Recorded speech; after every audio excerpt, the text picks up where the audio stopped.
사도신경으로 신앙 고백합니다. 나는 전능하신 아버지 하나님 천지의 창조주를 믿습니다. 나는 그의 유일하신 아들 우리 주 예수 그리스도를 믿습니다. 그는 성령으로 잉태되어 동정녀 마리아에게서 나시고 본디오 빌라도에게 고난을 받아 십자가에 못 박혀 죽으시고 장사된 지 사흘 만에 죽은 자 가운데서 다시 살아나셨으며 하늘에 오르시어 전능하신 아버지 하나님 우편에 앉아 계시다가 거기로부터 살아있는 자와 죽은 자를 심판하러 오십니다. 나는 성령을 믿으며 거룩한 공교회와 성도의 교제와 죄를 용서받는 것과 몸의 부활과 영생을 믿습니다. 아멘. 290장 찬송가 290장을 찬송합니다.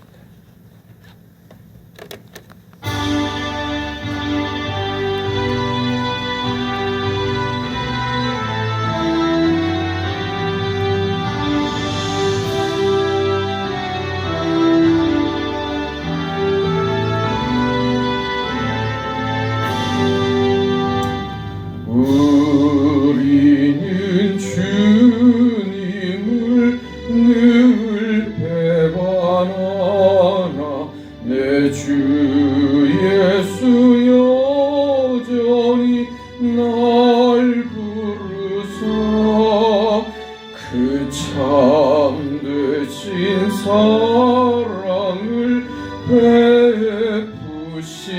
베푸시나니 내 형제여 주님을 곧 따르라.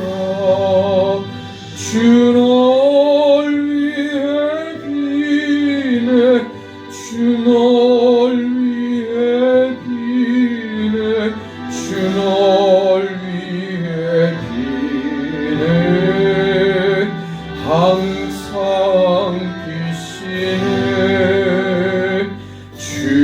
주께서 풍성한 은혜를 내려 내 영혼이 나날이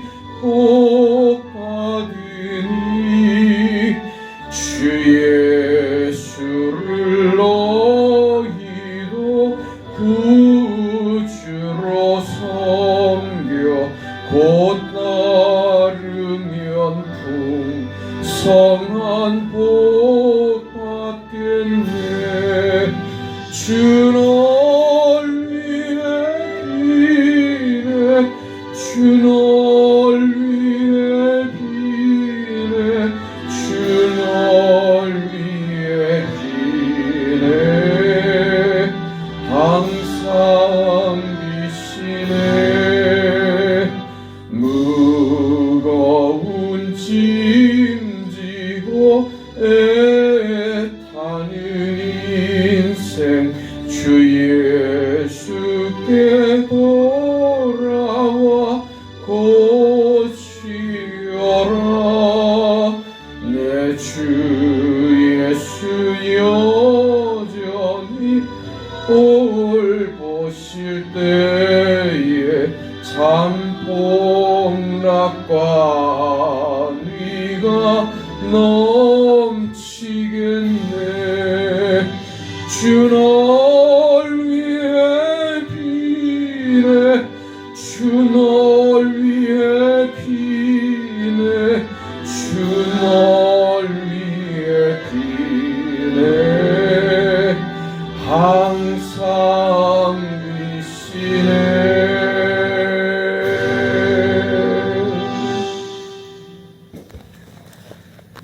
하나님의 말씀 사도행전 2장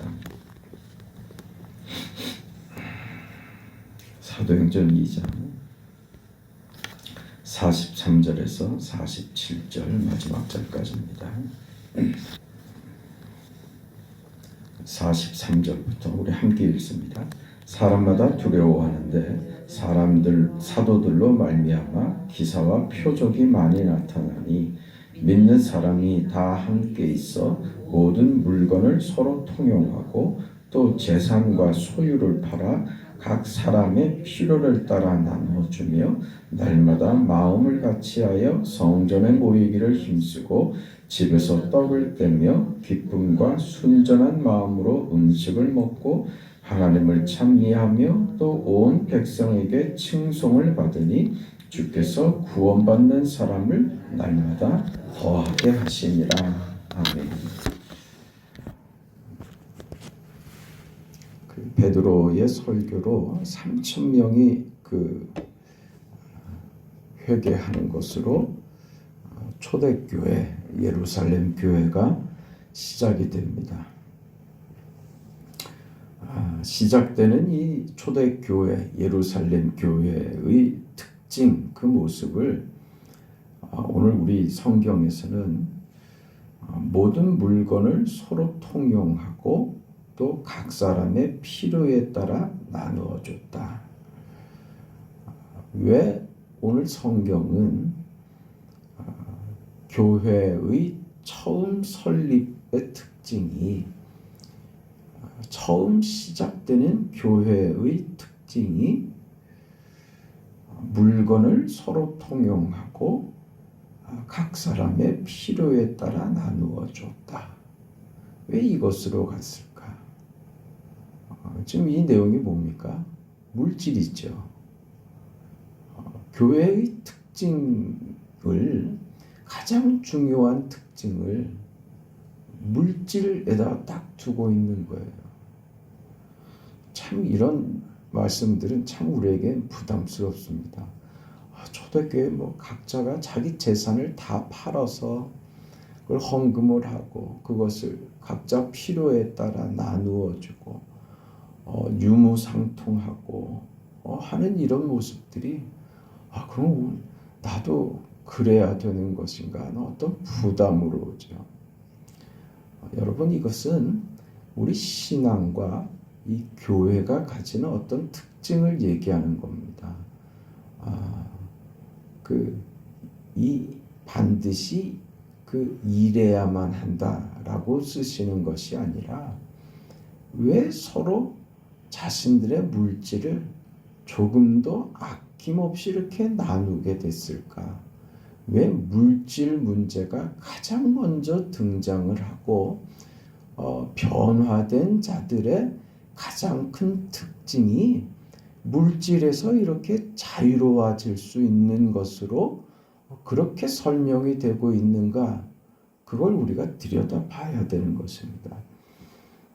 왜 이런 특징을 가지는가 하면 교회의 어떤 특징이기 때문이고 우리 성도들이 가지는 그 성도된 자들의 특징 때문에 그렇습니다. 그 특징은 무엇이냐면 종말론적인 삶이라고 하는 거예요.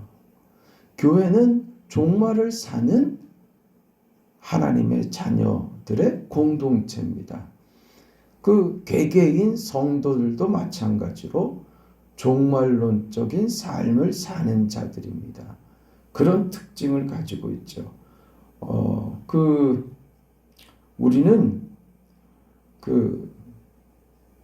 비록 이 땅에서 살고 있지만 이 땅의 현실을 무시할 수 없는 인생이고, 이 땅에 지금 우리가 발을 딛고 살고 있지만 우리의 본향은 우리가 영원히 머물 곳과 우리의 목적은 이 땅이 아니라는 것, 그게 종말론적인 삶이죠. 나는 내 집은 천국에 있다. 내 아버지 집에 거할 곳이 있다. 지금 나의 주님께서 천국에 가셔서 내가 거할 집을 짓고 계신다. 그게 완성이 되면 주께서 다시 오실 것이다. 그날을 사모하고 천국에서의 삶을 사모하며 비록 이 땅에 발을 딛고 살고 있지만 이 땅의 가치와 이 땅의 목적과 이 땅에 무슨 이유를 두고 사는 것이 아닌 천국의 삶을 사는 존재들이다. 그게 교회가 갖춰야 되는 교회됨의 가장 중요한 특징이다. 그걸 초대교회 성도들은 스스로 자발적으로 누가 시킨 게 아니잖아요. 이제 교회 구성원들이 됐으니 당신들 이렇게 하십시오라고 사도들이 강요하는 것이 아니었습니다. 자발적으로 이런 일이 일어났단 말이에요. 왜 자발적으로 이런 일이 일어났을까? 받은 신앙이 무엇인지 알았던 거죠.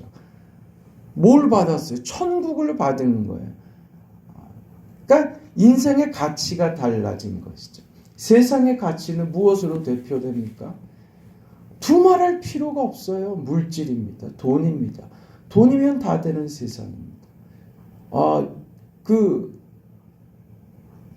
갈수록 그런 가치가 조금씩 달라질까요? 사람들이 조금 더 공부 더 많이 하잖아요. 그죠? 과거보다 공부 더 많이 하고, 많은 지금 얼마나 정보와 지식이 넘쳐나는 시대입니까? 과거에는 접할 수 있는 기회가 없어서도 이게 단가보다 하고 그렇게 살았지만 지금은요, 안방에 누워서도 전 세계를 다 봅니다. 별의별 얘기들을 다 듣고 그래서 나아지더냐 말이죠. 세상은요, 가면 갈수록 악해져요. 교회가 기대하는 방향으로 세상이 갈 거라고 생각하지 말라니까요. 그렇지 않다고요. 여러분 선거 보셨죠? 이 상식이라고 생각하세요? 이 상식이에요? 우리가 기대하는 대로 가지 않는다니까요. 네? 사람들은요, 여전해요. 안 바뀝니다. 안 바뀝니다. 무슨 겉으로 드러내는 어떤 명분이나 그럴싸한 이야기들은 그럴싸한 것들로 얘기를 하죠. 네, 뭐 정의니 오름이니 뭐 사랑이니 뭐 그럴싸한 걸 그건 뭐 많잖아요. 하고 싶은 것들 많죠. 그 얘기들로 다 앞장 세우죠. 근데 사실은 그 뒤에 있는 것은 숨기죠. 절대 이 얘기는 안 합니다. 이 얘기는 숨깁니다. 그리고 포장하죠. 근데 보세요. 결과를 보면 우리가 알죠. 하나도 달라지지 않습니다. 사람들은 달라지지 않습니다. 내 편은 뭔 짓을 해도 괜찮은 거예요. 목적이 수단을 정당화시킨 게 이 세상의 개념들이에요. 사람들이요. 상대의 잘못은 그건 자신들에게 호기가 된 거지. 너를 무너뜨릴 수 있는 좋은 기회인 거고 내 편의 잘못은 그건 승리를 위해서는 용납해도 돼. 눈 감아줄 수 있어. 이게 세상의 논리라니까요. 그걸 우리 확인하잖아요. 네? 교회를 편들고 세상이 교회가 기대한 쪽으로 간다고 절대 생각하지 마세요. 미국이 우리를 지켜줄 거라고요. 무슨 풀 뜯어먹는 소리를. 그 사람들은 그 사람들의 이익을 위해서 움직일 뿐이지 우리를 위해서 움직이지 않아요. 그러니까 지금 무슨 얘기예요? 교회는 세상의 어떤 가치와 세상이 우리를 지켜줄 것이라고 하는 착각에서 벗어나야 하는 존재들이에요. 세상이 우리를 도와줄 거라고요? 네? 예수 믿는 어떤 유력한 자를 세우면 교회가 좋아질 거라고요? 경험하셨잖아요. 네? 예수 믿는 대통령이 되면 교회에 무슨 도움을 주던가요? 그걸 생각하는 자체가 잘못이에요. 도움이 됐던가요, 여러분? 그런 경험 하셨어요? 오히려 더 어렵지 않았어요? 아무 상관없는 거예요. 대통령 예수를 믿는 자든 안 믿는 자든 아무 상관이 없어요.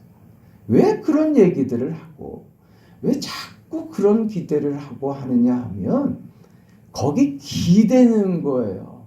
거기에 기대서 무엇인가 좀 안심하고 교회가 마음껏 뭘 할 수 있는 무슨 도움을 받을 수 있을까 하는 기대를 가지는데 교회는 하나님이 이 세상 속에서 이 악한 세상 속에서 하나님이 지키시고 하나님이 보호하시고 하나님이 당신의 뜻과 의지를 가지고 움직이시는 하나님의 집입니다. 세상이 여기에 동조하고 협력하고 도와주고 한 일은 역사적으로 없었어요. 그런데 끊임없이 교회들은 그걸 만들고 싶어 했죠. 그럴 때마다 교회는 언제나 타락했습니다. 그렇게 돼서 교회가 좋아진 역사가 없었어요. 언제나 교회와 성도 개개인의 신앙이 빛을 발하고 교회가 교회됨의 그 순결함과 정결함과 그 힘을 발휘할 때는 지금 이 시대 말입니다. 사도들을 죽이려고 들고 감옥에 가두고 공갈하고 협박하고 칼로 위협하던 이 시대, 초대교회 이 시대의 성도들을 교회들이 언제나 순결하고 정직하고 교회됨의 능력과 교회됨의 신실하고 진실한 모습을 드러냈어요. 언제나 교회는 고난 속에서 꽃을 피우고 교회는 언제나 탄압받는 속에서 그 진실함과 교회됨을 드러냈었어요. 근데 우리는 자꾸 세상적인 어떤 안심할 수 있는 장치를 마련해야 된다고, 그렇지 않으면 큰일 난다고. 큰일 나요. 큰일 난다고요. 큰일 안 난다고 하는 게, 그래서 기도해야지 돼요. 그래서 개인으로는 하시라고요, 얼마든지. 그러나 교회가 그 일을 하는 곳은 아니라고요. 교회는요, 그 현실을 사는 거예요. 그 현실을, 이를 안 다물고 돌을 마저 가면서 가는 거예요. 네? 무슨 회개한 법을 만들어서 교회의 어떤 행동과 교회의 정당한 어떤 그 질서와 교회가 해야 될 일을 방해해야 한다면 그럼 감옥에 가야죠. 왜 그건 하면 안 됩니까? 지금 제자들이 감옥에 가는데 우리는 감옥에 가면 안 돼요? 난 그러면 안 돼요? 난 그러면 안 되니까 보호장치가 필요한 거예요? 말은 그러죠. 그럼 망합니다. 뭘 망해요? 그걸 누가 만드는데? 그래서 망한다고요? 교회가요? 교회가 망할 것 같은 시대는요, 세상의 역사 속에 얼마든지 많이 있었어요. 그러나 망할 것 같은 역사 속에서 교회는요, 말씀드렸잖아요, 언제나 더 견고했다니까요. 더 견고했다니까요. 신앙인들은 더 뚜렷해졌다니까요. 가라지들은 다 떠났죠. 우리가 일제강점기 시대에 교회가 얼마나 고통스럽고 힘들었습니까? 그래서 교회가 망했다고요? 아니요. 교회는요, 더 뜨거웠습니다.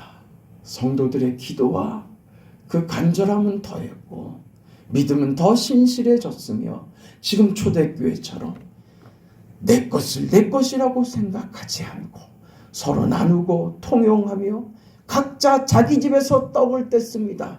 그게 뭔 말인 줄 아세요? 집이 교회가 된 거예요. 떡을 뗐다는 것은 성찬이에요.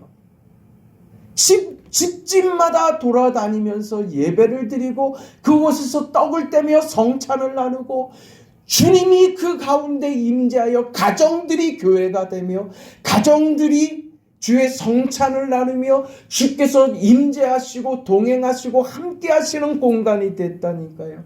이 보이는 이 예배당이 무너져 버린다고 교회가 없어진다고요? 왜? 우리 가정이 교회가 되면 되지요. 뭐가 무서웠어요? 그게 하나님의 뜻이고 그것이 정당한 요구이고 그게 하나님의 기쁘신 뜻이었으면 하나님께서 그런 결과를 주셨겠죠.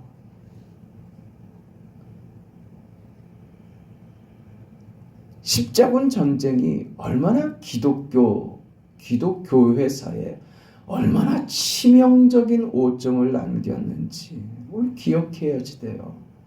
예수라는 이름으로 저들이 가지고 있는 십자가를 명분으로 삼아서 십자가를 앞세우고 저들이 온갖 짓을 다 했습니다. 그래도 괜찮다고 했어요. 왜? 명분 때문에요. 명분이 뭐였어요? 십자가요.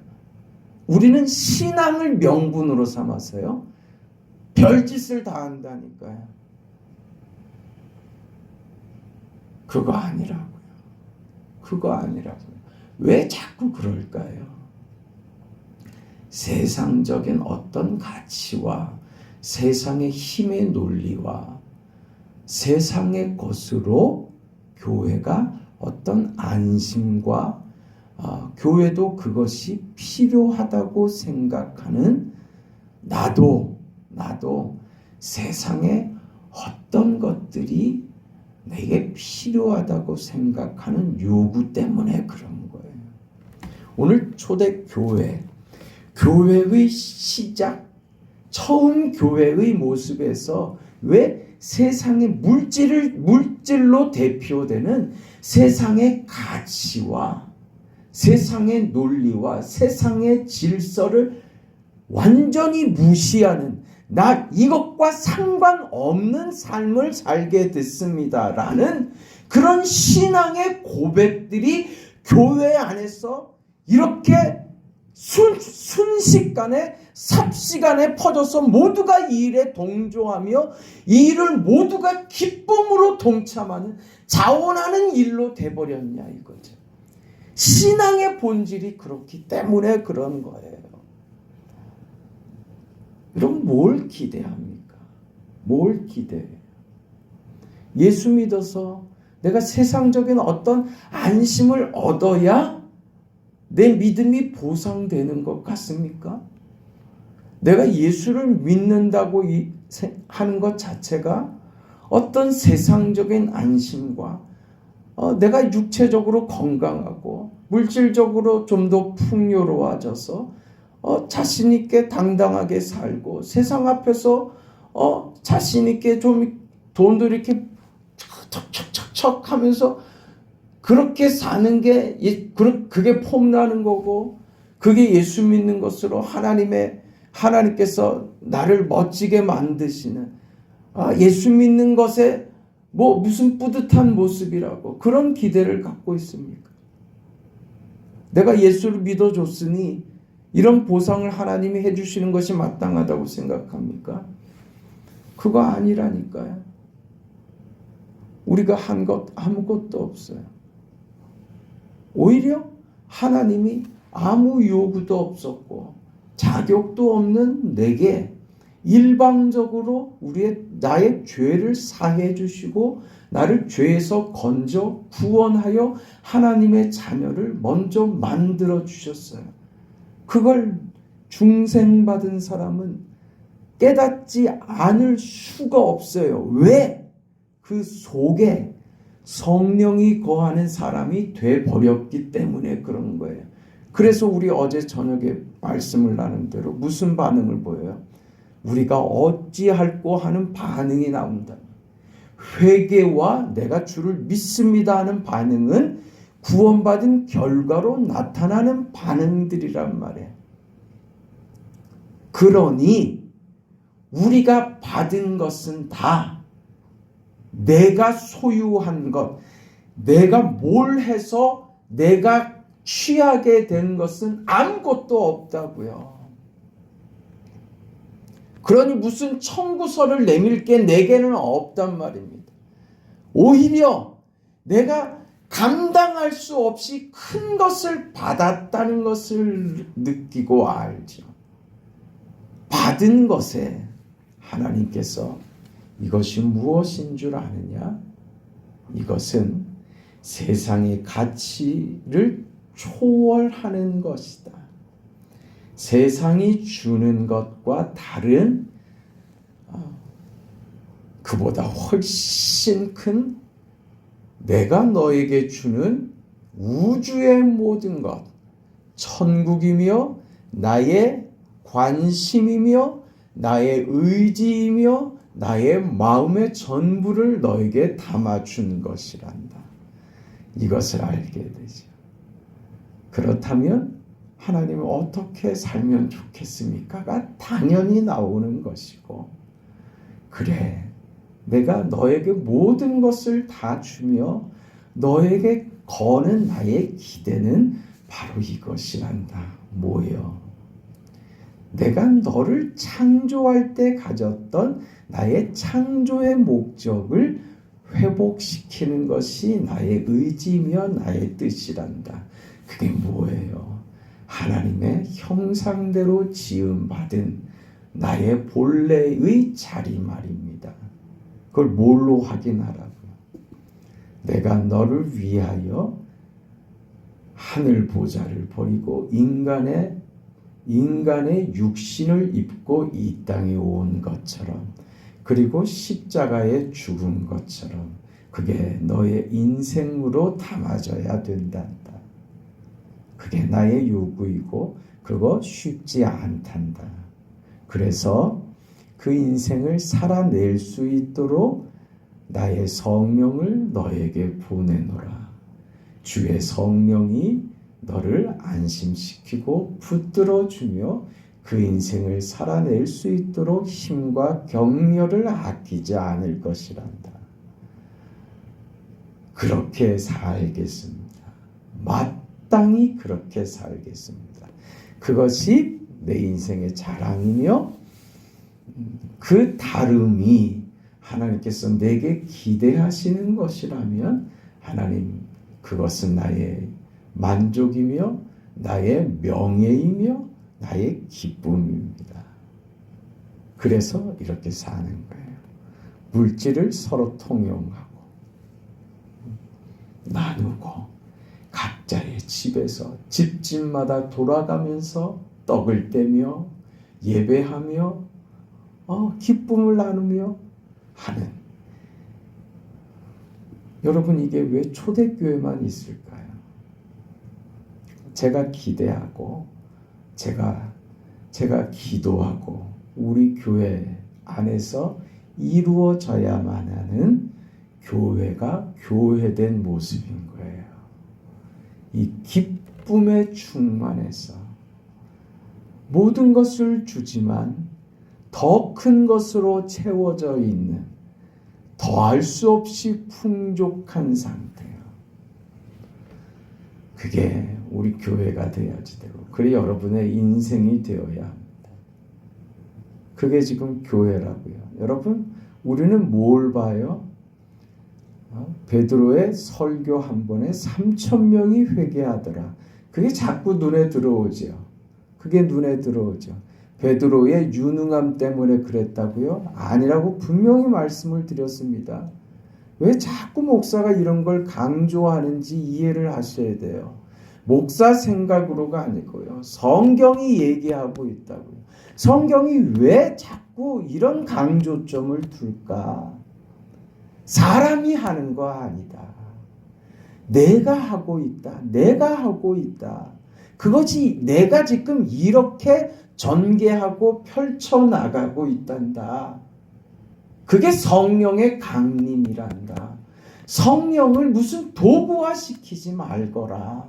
성령은 주도적인 하나님의 역사인 것이지 성령이 너희에게 무슨 수단이나 도구가 돼서 너희들이 마음껏 휘두르는 무기가 되는 거 아니다. 너희는 성령이 역사하시는 성령의 도구이고 너희가 그릇이지 너희가 무슨 주도적인 역할이며 성령은 너희에게 주신 무슨 무기가 아니다 그 말이에요. 기도 열심히 하고 영적으로 힘을 얻고 무슨 신비한 은사를 받고 돌을 닦고 세상적으로 말하다 저 무슨 계룡산에 올라가서 20년 동안 돌을 닦고 내려온 도사님입니다. 그걸 교회 안에서도 기대한단 말이에요.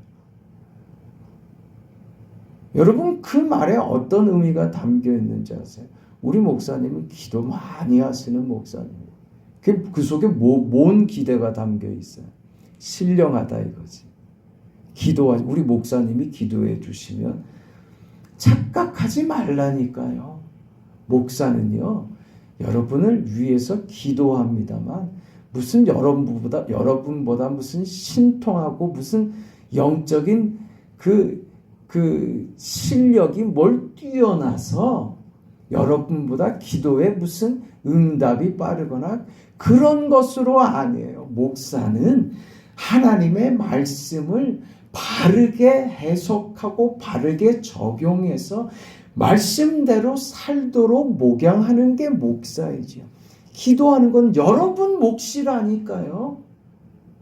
여러분을 위해서 도구의 기도를 돕는 기도를 목사는 할 수 있지만 목사는 여러분에게 제사장으로 서 있는 게 아니에요. 제사장적인 기능은 하지만 여러분과 하나님 사이에서 목사가 껴서 목사가 여러분을 위해서 기도해 주면 여러분 하나님께서 불쌍히 보시고 그런 거 아니라니까요.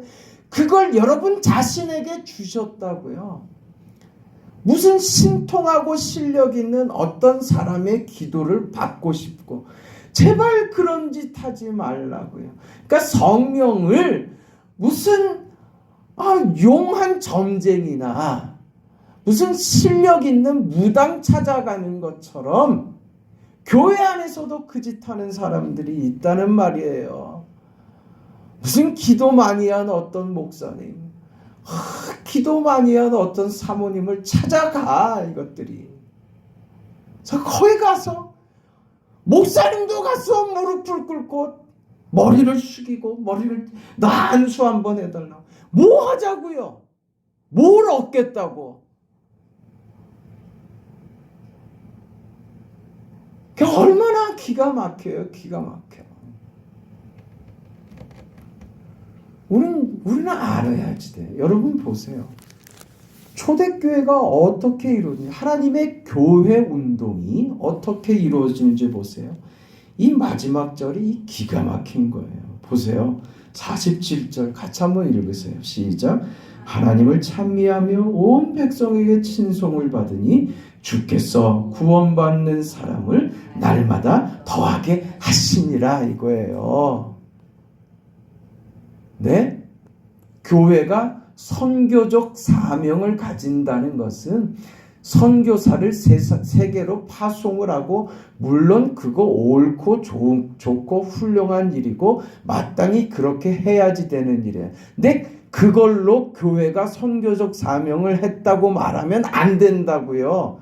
교회의 선교적 사명은 뭐냐?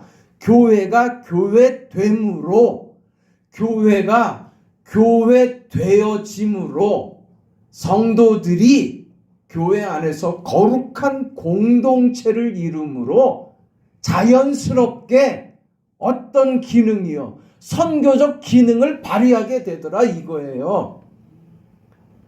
서로 믿음 안에서 하나가 되고 서로 이해하고 용서하고 하나가 되며 서로를 위해서 기도하며 손을 맞잡고 함께 예비하며 주의 떡과 살을 나누며 그 기쁨에 충만하여 세상과 다른 우리의 가치관과 우리의 목적과 우리의 질서와 우리의 관심과 우리가 살아가는 세상과 다른 쉼과 기쁨과 만족 속에서 충만한 우리의 교회된 모습이 세상 사람들로 하여금 교회가 부러워지고 예수 믿는 신자들이 부러워져서 하나님이 그들 속에 감동하심으로 저들이 교회 안으로 들어오는 날마다 믿는 자의 수가 점점 더 더해져 가더라.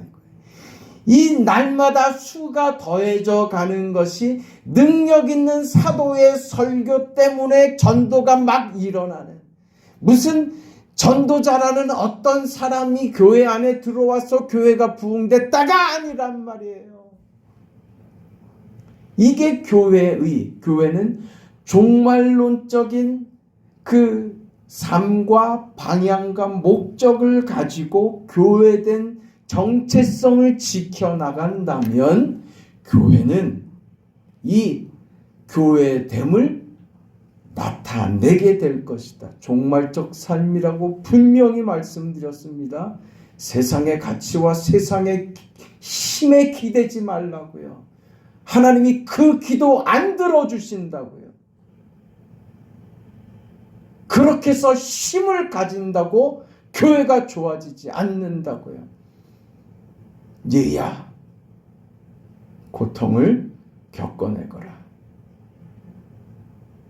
더한 고통과 더한 고난과 더한 어려움 속에서 우리 선조들은 믿음을 지켜내고 교회를 지켰었느니라.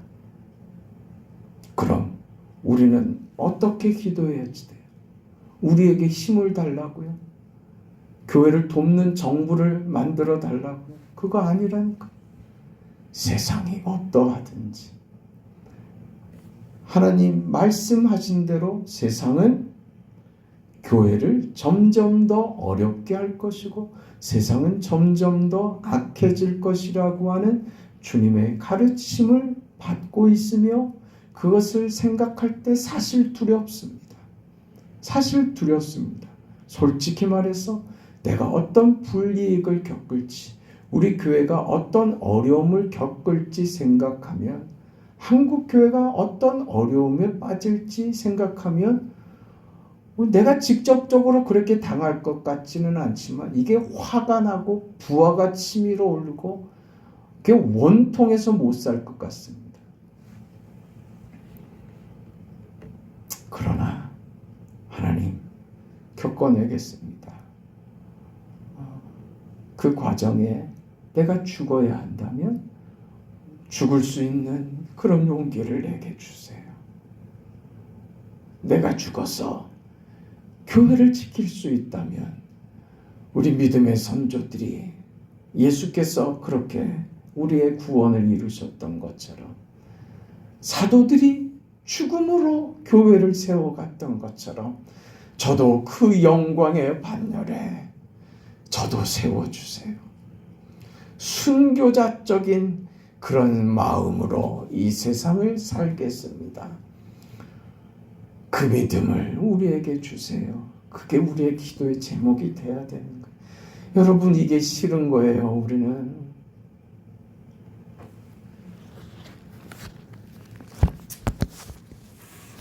여기에 하나님께서 역사하십니다.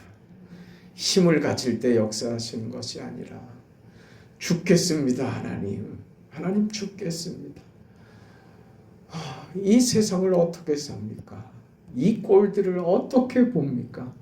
정의가 어디 있고 옳음이 어디 있고, 참 기가 막힌 세상 속에서 교회가 또 어떤 꼴을 겪을지 모르는데, 이거 어떡합니까? 잘 돼서 교회가 좋아지는 거 아니라니까요. 코로나를 겪었잖아요. 그래서 우리가 교회가 한번 털어냈죠. 알곡과 쭉정이가 뭔지 한번 털어졌죠. 지금도 교회를 떠나 있는 많은 신자들이 있습니다. 그게 자기 합리화가 되고, 그게 그래도 된다라고 하는 어떤 면죄부를 받은 것처럼 지금도 유튜브 보면서 예배 드렸다. 그렇게 때우는 사람들 얼마나 많은지 모릅니다. 세상에 좋죠. 헌금도 안 하죠. 얼마나 좋습니까? 헌금 하겠어요? 유튜브 하면 자기 할 일 하면서 유튜브에서 나오는 예배 그 소리 들으면서 그리고 헌금 하겠어요? 세상 편하고 좋지. 그 신앙이라고요. 죽어야 된다니까요. 왜 안 죽으려고 그래요? 어디에서 하나님의 역사가 일어나는지 우리는 봐야 합니다. 종말론적인 교회, 그 교회는 선교적 사명을 반드시 수행하는 결과로 나타납니다. 그 교회를 하나님께서 부흥시킵니다. 그게 우리의 모습이 되기를 축원합니다. 자비하신 하나님, 은혜와 사랑 감사합니다. 교회의 교회된 모습, 성도의 성도된 자리, 그게 어느 곳인지 알게 하시고, 우리가 하나님 앞에 기도할 것은 하나님, 죽을 수 있는 믿음을 주세요. 그런 용기를 주세요. 어떤 불편함도, 어떤 손해도, 어떤 위협도 감당할 수 있는 그런 믿음의 사람이 되게 해주세요 하는 우리의 기도에 하나님 응답하여 주시옵소서. 죽는 자리에 가지 않으면 부활을 경험할 수 없다고 하는 사실을 우리가 알게 하여 주시고, 십자가가 내 인생의 자리임을 알게 하여 주시고, 십자가에 나도 날마다 십자가에 나를 못 박아 내가 십자가의 주님과 함께 죽습니다 하는 그 자리가 오늘 우리의 자리고 오늘 우리의 현실이라고 하는 것을 알고, 마땅한 이 자리에서 그 자리 십자가에서 하나님의 영광과 기쁨과 주님과 하나 되는 이 영광을 경험하는 우리 인생과 우리의 삶이 되도록 축복하여 주시옵소서. 새벽에 간구에 하나님 응답하시고 사랑하는 성도들 모두에게 찾아가셔서 하나님의 위로와 은혜와 치료하심과 하나님의 손길로 만지시고 역사하여 주옵소서. 예수님 이름으로 기도합니다. 아멘. 하늘에 계신 우리 아버지여, 이름이 거룩히 여김을 받으시오며 나라가 임하시오며 뜻이 하늘에서 이루어진 것 같이 땅에서도 이루어지이다. 오늘 우리에게 일용할 양식을 주시옵고 우리가 우리에게 죄 지은 자를 사하여 준 것 같이 우리 죄를 사하여 주시옵고 우리를 시험에 들게 하지 마시옵고 다만 악에서 구하시옵소서. 나라와 권세와 영광이 아버지께 영원히 있사옵나이다. 아멘.